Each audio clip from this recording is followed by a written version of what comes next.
Assalamualaikum warahmatullahi wabarakatuh. Salam sejahtera untuk kita semua. Om Swastiastu, Namo Buddhaya, salam kebajikan, Rahayu. Bapak Ibu Guru, para kepala sekolah, kepala madrasah, dan kepala PKBM yang saya hormati dan saya banggakan. Setelah menonton video sebelumnya, Bapak Ibu mungkin sudah lebih mantap untuk menerapkan kurikulum Merdeka pada tahun ajaran 2022 ini. Tapi sebelum benar-benar memutuskan, pastikan bahwa Bapak Ibu memahami perubahan apa saja yang harus dilakukan sebagai konsekuensi dari penerapan kurikulum Merdeka. Konsekuensi yang paling penting adalah Bapak Ibu belajar memahami filosofi dan paradigma yang melandasi kurikulum Merdeka dan menerjemahkan kurikulum Merdeka menjadi kurikulum operasional yang sesuai dengan karakteristik masing-masing satuan pendidikan. Ada 3 hal yang perlu diketahui untuk menerjemahkan kurikulum Merdeka menjadi kurikulum operasional, yaitu menerjemahkan capaian pembelajaran menjadi alur tujuan belajar, merancang pembelajaran berbasis proyek, dan menyusun struktur kurikulum operasional untuk satuan pendidikan. Mari kita bahas satu persatu. Dalam kurikulum Merdeka, kompetensi yang ingin dibentuk dirumuskan sebagai capaian pembelajaran yang lebih terintegrasi. Tidak lagi dibagi antara pengetahuan, keterampilan, dan sikap, karena sebuah kompetensi selalu merupakan perpaduan dari ketiga dimensi itu.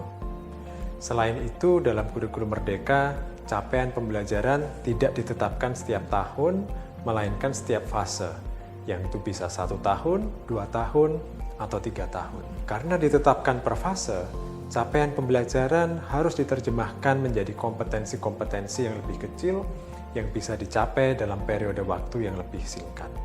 Dengan kata lain, satuan pendidikan harus merumuskan alur tujuan pembelajarannya sendiri.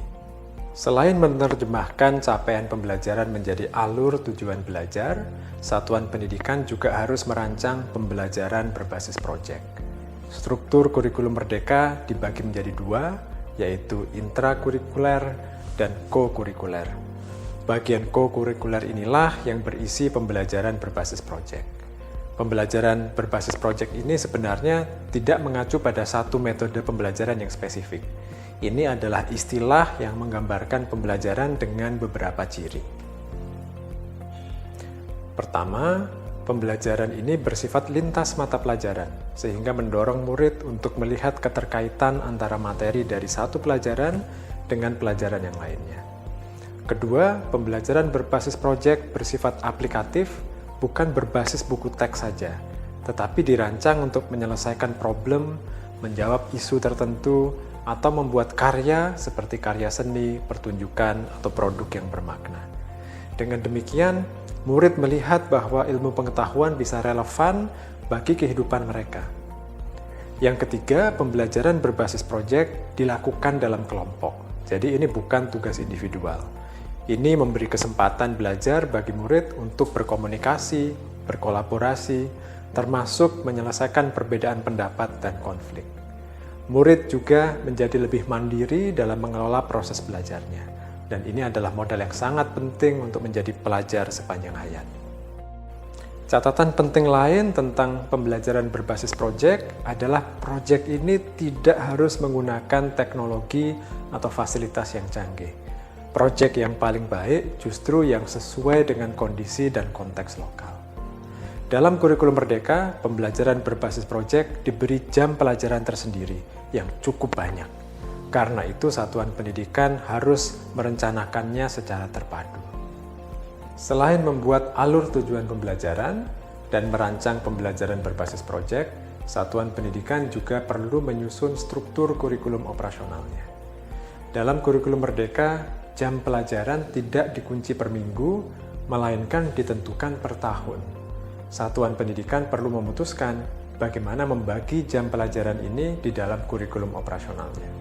Apakah mau dibagi rata setiap minggu atau mau mencoba model yang berbeda? Ini tentu harus dirumuskan bersama-sama dengan seluruh guru yang akan menerapkan kurikulum Merdeka. Selain itu, ada beberapa perubahan yang khas di setiap jenjang yang perlu diakomodasi dalam kurikulum operasional. Misalnya, untuk SD dan sederajat, ada pilihan untuk memasukkan bahasa Inggris sebagai mata pelajaran pilihan. Satuan pendidikan perlu memutuskan apakah ini sesuai dengan visi misi sekolah, dan jika demikian, persiapan apa yang perlu dilakukan oleh sekolah. Untuk SMP dan sederajat, ada mata pelajaran informatika yang sekarang menjadi wajib. Untuk SMA dan sederajat, tidak ada lagi peminatan IPA, IPS, dan bahasa. Hal ini diganti dengan pilihan mata pelajaran di kelas 11 dan 12. Ini tentu perlu penyesuaian yang kreatif oleh satuan pendidikan. 3 hal ini, yaitu menerjemahkan capaian pembelajaran menjadi alur tujuan belajar, merancang pembelajaran berbasis proyek, dan menyusun struktur kurikulum operasional satuan pendidikan adalah konsekuensi dari penerapan kurikulum merdeka. Semua materi yang Bapak Ibu perlu pelajari, mulai dari buku teks, capaian pembelajaran, perangkat ajar, modul, sampai dengan pelatihan-pelatihannya, sudah tersedia di platform Merdeka Mengajar. Jadi, gunakan waktu beberapa bulan ke depan untuk belajar dan bersiap sebelum menerapkan kurikulum merdeka di awal tahun ajaran 2022 nanti. Untuk Bapak Ibu yang memang sudah mantap memutuskan, langkah berikutnya adalah mendaftarkan sekolah, madrasah, atau PKBM Anda untuk menerapkan kurikulum merdeka. Jadi selamat berefleksi, selamat belajar untuk merancang pembelajaran yang lebih bermakna dan lebih menyenangkan untuk murid-murid kita semua. Terima kasih. Wassalamualaikum warahmatullahi wabarakatuh.